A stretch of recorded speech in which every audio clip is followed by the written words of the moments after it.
Então vamos lá, galera. Corrigir os exercícios, né? Atividades dos percursos 5 e 6, páginas 58 e 59. Deixa eu disponibilizar minha tela aqui para vocês. Dá uma ajuda aqui para Titio.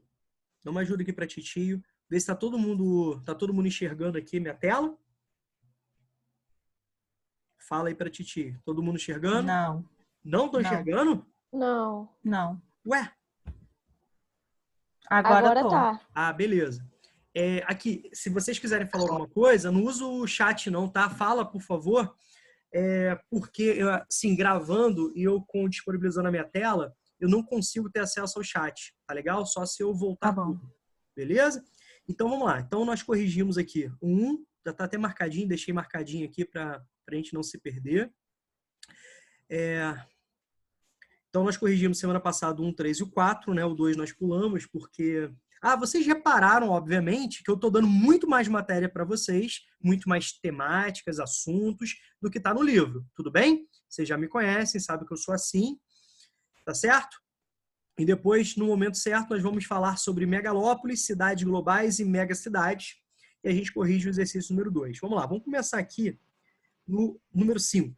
Aponte, então, verbo de comando, né? Apontar. A relação entre elevação do preço das commodities agropecuárias, então nós temos que relacionar esse tópico, indústria de alimentos e população de baixa renda. Tá legal? Então, eu acho que o grande destaque está aqui, ó, na elevação. Lembrando sempre o que são commodities, né? Commodities são mercadorias primárias, né? Minerais ou vegetais, cuja importância ao comércio planetário define que essas mercadorias, o preço seja definido em bolsas futuras, em bolsas de valores. Tudo bem? Então, o Brasil é um dos grandes produtores de commodities aí no mundo, um grande exportador, né, de commodities no mundo, e alguns cientistas até apontam, né, alguns analistas, cientistas políticos, economistas, o medo da comoditização do território, que traz consequências ambientais, sociais, econômicas e políticas bem sérias. Mas vamos voltar aqui à questão. Quando a gente fala da elevação do preço das commodities e da indústria alimentícia, o que a gente tem que entender? A gente tem que entender o seguinte, que uma parte significativa da nossa alimentação hoje, talvez não seja de um de vocês ou de outro, por exemplo, eu tento comer ao máximo produto orgânico proveniente de agricultura familiar. Então, eu chego ao ponto de afirmar que mais de 80% da minha alimentação é feita, né, com produção familiar e agricultura orgânica. Tá? Mas o que nós chamamos de alimento convencional, né? Aquilo que nós encontramos nos grandes mercados, nas grandes redes, né, de distribuidores, as grandes redes varejistas, são produtos transformados. Então, você vai no mercado, né, nós temos ali o alimento, né, proveniente da indústria alimentícia. Então, ele foi transformado. Tá legal? Então, se as commodities se elevam, consequentemente, esse preço dessa matéria-prima se elevando, nós temos o quê? O aumento do custo produtivo. Se nós temos o aumento do custo produtivo, consequentemente, nós temos preços finais mais elevados sendo praticados no comércio e, consequentemente, prejudicando todo mundo, mas principalmente, né, a população pobre, porque ela não tem como despender mais recursos a fim de adquirir esse alimento. Tudo bem? Então, tá claro para vocês? A elevação do preço das commodities, né, ela provoca, entre outros fatores, a alta do preço dos produtos alimentares industrializados. Não é isso? Prejudicando ainda mais a população pobre, visto que o preço final vai ficar mais caro aí no mercado, nas prateleiras. Tá claro para vocês? Deu para entender essa relação? Tudo bem? Dá um feedback para mim aí, se alguém quer perguntar alguma coisa, se está tranquilo. Show? Show. Beleza. Questão número 6, tá? A relação entre procura no mercado mundial pelas commodities, tá certo? Agropecuárias e o uso da terra rural? Obviamente que sim. Concorda ou não? Então, por exemplo, o interesse, né, pelas commodities no território, no cenário internacional, no comércio mundial, estimula ainda mais a substituição de porções territoriais que até então eram utilizadas para uma agricultura familiar, para uma policultura, para uma agricultura de subsistência, né, uma produção de alimentos tradicionais, essas áreas passam a ser incorporadas à lógica do agronegócio. Ou seja, então você tem uma substituição dessa policultura por monoculturas de exportação. Tranquilo? E os prejuízos econômicos, sociais e ambientais são severos. Além disso, a gente pode dizer o seguinte, fugindo um pouquinho da questão, mas muitas áreas são incorporadas pelo agronegócio de áreas de vegetação natural. Então, por exemplo, mais de 50% do nosso cerrado já foi destruído pelo avanço da pecuária extensiva, pelo avanço, né, do cultivo de grãos como a soja, para a gente não fugir muito aqui das commodities. Mais de 20% da Amazônia, né, já foi destruída. Então, para a gente, né, incrementar aqui a questão, fugindo um pouquinho dela, mas seguindo essa mesma linha, o Brasil hoje é o país que mais desmata, certo? Queimadas, retirada de madeira de lei, né, atividades mineradoras, mas principalmente o avanço de pastagens e de culturas de grãos, como, por exemplo, a soja. Tá legal? Nós temos um avanço do agronegócio numa região que é o atual celeiro do agronegócio, chamado de Matopiba ou Mapitoba. Não sei se vocês lembram dessas áreas. Matopiba, porque são as iniciais dos 4 estados que compõem, né, que integram essa região. Matopiba, Maranhão, Tocantins, Piauí, Bahia. É uma área que é quase o tamanho da Alemanha. Olha só, para você entender o tamanho disso. Onde pega porções ali do Cerrado e porções, né, da região de Caatinga. Então, o agronegócio começou ali a se estabelecer nos anos 80, mas foi no início do século XXI que ele avançou com força. Então, os prejuízos sociais e ambientais são severos. Tá legal? Tá claro para vocês aí? Prejudicando muito, né, as populações locais, né, que dependiam desse comércio local, desse produto, né, as feiras locais, sua produção de subsistência. Tá claro para vocês o número 6, galera? Tá tranquilo? Aham. Tranquilo, Romulo. Vamos então para o número 7. Explique, então aqui o verbo de comando agora é explicar. Explique o que é insegurança alimentar. Certo? Então, o que é insegurança alimentar? Suas consequências e, então nós temos já 2 perguntas. O que é insegurança alimentar? Suas consequências e outro verbo, apontar. Aponte qual a sua abrangência entre a população mundial. Tá legal? Gente, é assustador os dados que eu vou falar para vocês.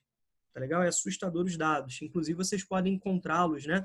Assim, eles não estão tão atualizados porque, se eu não me engano, o livro apresenta os dados de 2017. Se eu não me engano, é isso. Tá bom?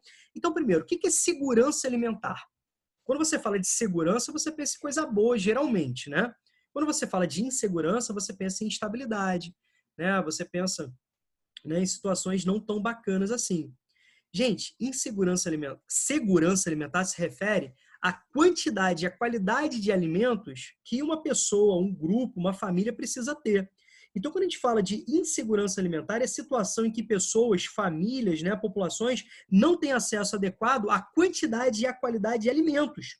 Tranquilo? Obrigatoriamente, você vai passar para cá, para as consequências. Quais são as consequências?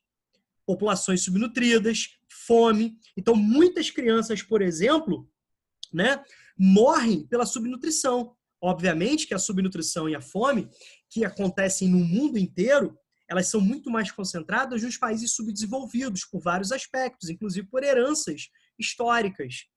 Então, grande parte, né, da concentração de insegurança alimentar acontece, por exemplo, né, população desnutrida no continente asiático, onde nós temos mais de 60%, certo? De população. Na sequência, nós temos a África, sobretudo a África subsaariana, que tem um percentual ali de mais ou menos 30%. Né? Depois vem a América Latina, 5%. Então, se você pegar as áreas desenvolvidas, a população que sofre com a insegurança alimentar, que é subnutrida, que é desnutrida, ela não chega a 1%. Então, vocês perceberam como isso é principalmente, né, concentrado nas áreas subdesenvolvidas, em algumas porções subdesenvolvidas? Isso grita mais nessas áreas? Tá legal? Aí tá perguntando a abrangência da população mundial. Então, o texto não deixa claro se essa abrangência é para você falar em termos geográficos, tá legal? Beleza? Ou em termos de quantidade de população. Eu entendi que é em termos de quantidade de população, quando a gente fala de população mundial, e não na distribuição no espaço. Mas a distribuição no espaço você já entendeu, que eu disse para vocês. Se concentra principalmente nas áreas subdesenvolvidas. Citei até alguns detalhes aí, né? A Ásia liderando com mais de 60%. E, de fato, né? A Ásia tem mais de 70% da concentração populacional. Né? Depois vem a África, sobretudo a porção subsaariana, com 30%. É a América Latina, como, por exemplo, o Haiti, um dos países mais pobres, né? Da América Latina, com 5% e 1% do restante do mundo. Mas em termos populacionais absolutos, a ONU, né, a FAO, a organização da ONU que cuida sobre a questão da agricultura e alimentação, ela aponta que quase 1 bilhão, né, hoje já supera 900 milhões aí, quase 1 bilhão de pessoas já acordam todos os dias sem saber se vão se alimentar de forma adequada. Então as pessoas estão, né, passando fome, situação assim muito, muito gritante. Só para a gente fazer um comparativo também, aproveitar aqui a questão, vocês sabem que eu gosto, né, de usar a questão, de explorar o tema, de falar. Assim, se a gente pegar, por exemplo, o orçamento que os Estados Unidos aplicam na segurança, na parte bélica, sobretudo externa, cara, se você pegar uma pequena parcela disso, você acabaria com a fome, com a sede da população mundial. Só para vocês entenderem como isso grita, né? Como isso é sério. Tá legal? Então, pegando esse gancho da pandemia, a tendência é que essas contradições, né, do sistema capitalista, elas se aprofundem. Tá legal? Outras questões vão falar sobre esse tema, a gente volta a aprofundá-lo também, tá? A gente volta a falar de outras temáticas envolvidas. Alguma dúvida para vocês? Tudo tranquilo? Tranquilo. Não? Aqui, galera. Oi, alguém perguntou alguma coisa? Acho que não. Então tá show. Beleza, vamos lá então. Item 8, tá? Número 8 aqui. Segundo a Unicef, gente, a Unicef é a instituição ligada à ONU, né? É o organismo da ONU que cuida sobre a questão da criança e do adolescente. Tudo bem? Qual foi, em média, o número diário de mortes de crianças de 0 a 5 anos? Então, o número diário, né, de crianças que morrem de 0 a 5 anos, que morrem no mundo, que aconteceu em 2007. Tá legal? Na questão de 2017, do ano de 2017. Então, esses dados são um pouco piores, né? Se a gente analisar, a gente pode ter uma média de cerca de 15 mil crianças, né, entre 0 e 5 anos, que morrem por dia, tá certo? Assim, as causas são extremamente variadas, mas assim, eu quero que vocês entendam, mais do que as causas, eu quero que vocês entendam, né, que essas causas poderiam ser evitadas de uma forma diminuindo a desigualdade. Então, por exemplo, está relacionado, como nós vimos, a questão da alimentação, da subnutrição, tá? Crianças desidratadas pela dificuldade de acesso à água.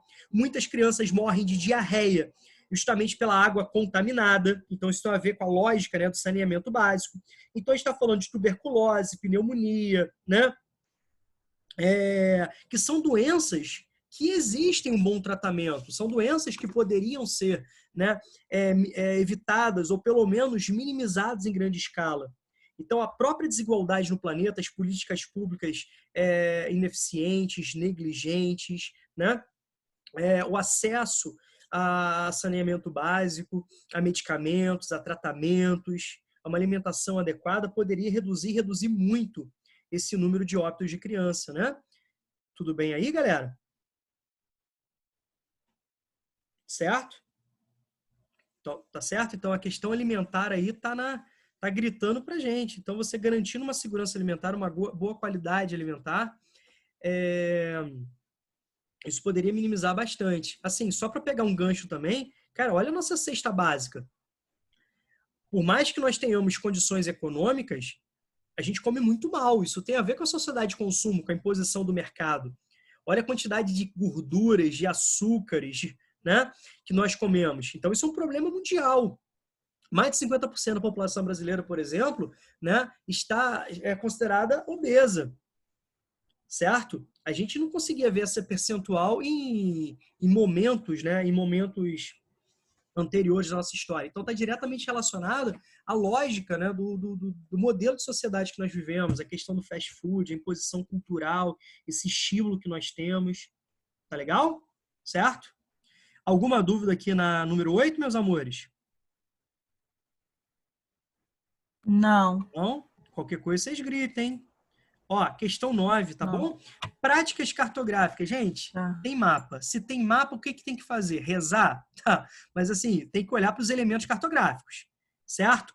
Título, legenda, fonte, orientação, escala, tá legal? Até mesmo para as coordenadas geográficas apresentadas em latitudes e longitudes. Então, você pode perceber a porção geográfica representada. Então, você precisa ter uma boa leitura cartográfica, uma boa interpretação cartográfica. Tá legal? Então, ó, nós temos aqui um mapa, né?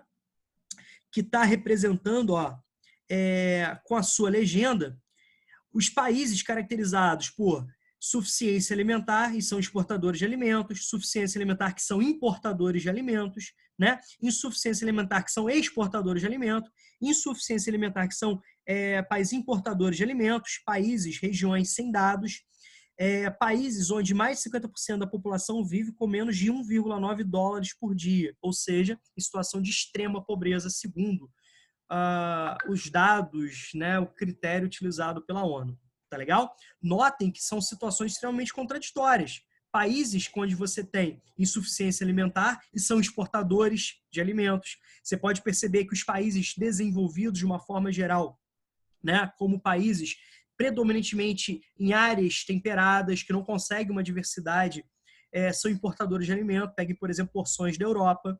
Tá? Regiões secas, regiões áridas, né? São importadores de alimentos, como o norte da África, porções do Oriente Médio, tá legal? Beleza? Regiões mais frias são importadoras de alimentos, e as áreas onde você tem clima, solo, né? Extensão territorial, boas condições de vida, são grandes produtores de alimentos, e ao mesmo tempo eu quero que vocês relacionem também a própria evolução da DIT, a lógica de especialização dos países periféricos que foram se especializando na produção primária de exportação. Olha o Brasil, por exemplo. O Brasil é um grande exemplo de contraste. O Brasil está no mapa da fome.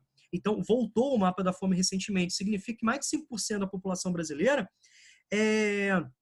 passa fome. Caraca, mas olha o Brasil. Exportador de alimentos. Olha só que contradição. Quando a gente fala do medo da comodização, a gente fala da monocultura, a gente não fala da policultura. A gente está pensando nos interesses empresariais, não nos interesses sociais. É uma lógica, né, não sustentável, tá bom? Certo? Algum questionamento, alguma curiosidade, alguma pergunta sobre o mapa? Para a gente poder partir para aqui para as perguntas. Não?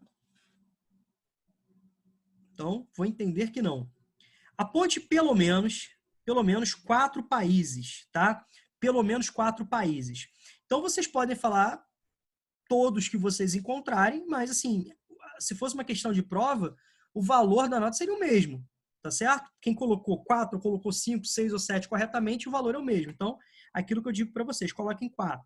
Onde mais de 50%, ó, mais de 50% da população vive com menos de $1 dia, ou seja, situação de extrema pobreza, de extrema miséria, tá certo? Então, nós temos aqui pela legenda que a gente pode fazer, né, esse cruzamento de informações. Olha só, como nós temos porções significativas, né, na África subsaariana, nós temos exemplos aqui, né, na América Latina, no Haiti, nós temos exemplos também na Ásia, tá? Nós temos exemplos na Ásia, então a gente pode citar, por exemplo, vamos, né, falar de alguns países que vocês poderiam citar, deixa eu analisar aqui no mapa, né, na América Latina vocês podem falar do Haiti, né, na parte, né, do continente africano, onde se concentra grande parte dos exemplos que vocês poderiam dar, sobretudo na parte subsaariana. Então a gente podia falar da República, né, Centro-Africana, República Democrática do Congo, deixa eu ver aqui, ó, Zâmbia, né, Moçambique, Madagascar, Lesoto, que fica aqui incrustado aqui, ó. Madagascar está aqui, né? Lesoto é um território incrustado aqui na África do Sul, né? Se você perceber, você tem como fosse uma ilha ali, né? Obviamente, entre aspas, ilha, uma região dentro, né, do território, ou seja, em volta pelo território da África do Sul, né? Que é a região de Lesoto, Mali, Níger, Nigéria. Nigéria, por exemplo, é o país de maior PIB, né, da África atualmente, está muito relacionado à questão da produção de petróleo. Olha que contradição, né? Uma riqueza extremamente concentrada. Togo, Burkina Faso, né? Guiné-Bissau, Serra Leoa, Libéria. Aqui nós temos o Uzbequistão aqui sendo representado na Ásia, o Uzbequistão. Então, gente, a gente pode perceber que isso está diretamente relacionado àquele contexto que nós estudamos ano passado de IDH, certo? Do Índice de Desenvolvimento Humano. Tudo bem? Então, coloquei para vocês alguns exemplos que vocês poderiam apontar. Tá claro para vocês? O item A? Silêncio, vou entender que sim. Tá. Obrigado, Eduarda que falou, se eu não me engano, pela vozinha. Eduarda, é você mesmo? Desculpa se eu errei. Sou eu, sim. Obrigado, Duda. Em que condição se encontra o Brasil em 2015 em relação à produção de alimentos? Em relação à produção de alimentos. O Brasil está aqui, certo? Ó. Então isso aí. Então você vai fazer só uma leitura de legenda. Então você tem uma suficiência alimentar e é um país exportador de alimentos. Tudo bem? Então, o que a questão que esperava que você identificasse é justamente está na legenda. Suficiência alimentar e um grande exportador de alimentos. Grande não, porque não está na legenda grande, né? Exportador de alimentos. Tá claro? Então, o nosso gabarito está aqui, ó. Beleza? Então, o item B está aqui. Espero que vocês tenham conseguido identificar na leitura cartográfica. Show de bola? Sim. Show? Beleza. Sim. Vamos lá, então. Vamos para o item C, tá? Matamos aqui o B. Vamos para o item C. Você percebe uma contradição na situação, por exemplo, da Índia, Bolívia e Equador nessa representação cartográfica? Vamos pegar aqui a Índia, tá certo? Bolívia, né? Equador. Esses países estão aqui, ó. Insuficiência alimentar e exportadores de alimentos. Olha só que contradição. Eles são exportadores de alimentos, só que ao mesmo tempo eles se encontram na situação, né, de insuficiência alimentar. Tá certo? Olha só que situação assim conflitante. Por exemplo, como eu disse para vocês, olha a África subsaariana também. Grande parte, né, de vários países, né, em vários países, grande parte da sua população na África subsaariana, a maior parcela dessa população está trabalhando no campo, nas atividades primárias, ou seja, a PEA tem um grande destaque para o setor primário. E, ao mesmo tempo, você tem uma lógica de subnutrição, você tem uma lógica de pobreza, de suficiência alimentar, de fome, de miséria, tá legal? O que explica isso? Você tem forte concentração fundiária, você tem forte desigualdade social, então a população não tem acesso a alimentos, você tem políticas públicas negligentes, você tem todo um histórico aí que são consequências ou heranças, né, de séculos de colonização, de dominação, de exploração, de espoliação por parte, né, de potências centrais do capitalismo. Você tem uma produção de monoculturas que é para atender o mercado externo, são commodities que não é para atender, né, a produção de policultura e subsistência. Então, a chegada da agricultura empresarial na África vai instabilizar ainda mais a possibilidade de produção, a lógica de produção de alimentos na África, né? Então, isso aqui é muito forte, certinho? Então, eu espero que vocês tenham entendido, né, essa contradição, porque a questão está pedindo para você identificar qual é a contradição. Então, eles são ao mesmo tempo, né, insuficientes em produção alimentar, em segurança alimentar, são insuficientes, né, em segurança alimentar, eles são grandes exportadores de alimentos. Tá legal? Beleza? Espero que vocês tenham entendido aí, que tenha ficado claro o item C. Tá bom? Tá tudo tranquilo, galera? Nosso tempo tá esgotando, então... Sim, Rômulo. Alguém quer perguntar alguma coisa? Algum comentário? Alguma curiosidade? Algum acréscimo? Algum equívoco da minha parte que vocês queiram, né, que eu melhore a explicação, alguma coisa mal explicada, alguma palavra, algum conceito, algum detalhe que vocês perceberam não somente ao longo da minha explicação, mas lendo o livro, tentando fazer os exercícios. Lembre-se sempre que é importante vocês não apagarem as respostas de vocês, sempre fazerem a correção na sequência, né? Até mesmo, né, melhorando as respostas, melhorando o português. Tá certo? Alguém quer perguntar alguma coisa? Não? Vou entender que sim. Tá tudo bem, vou interromper aqui a gravação.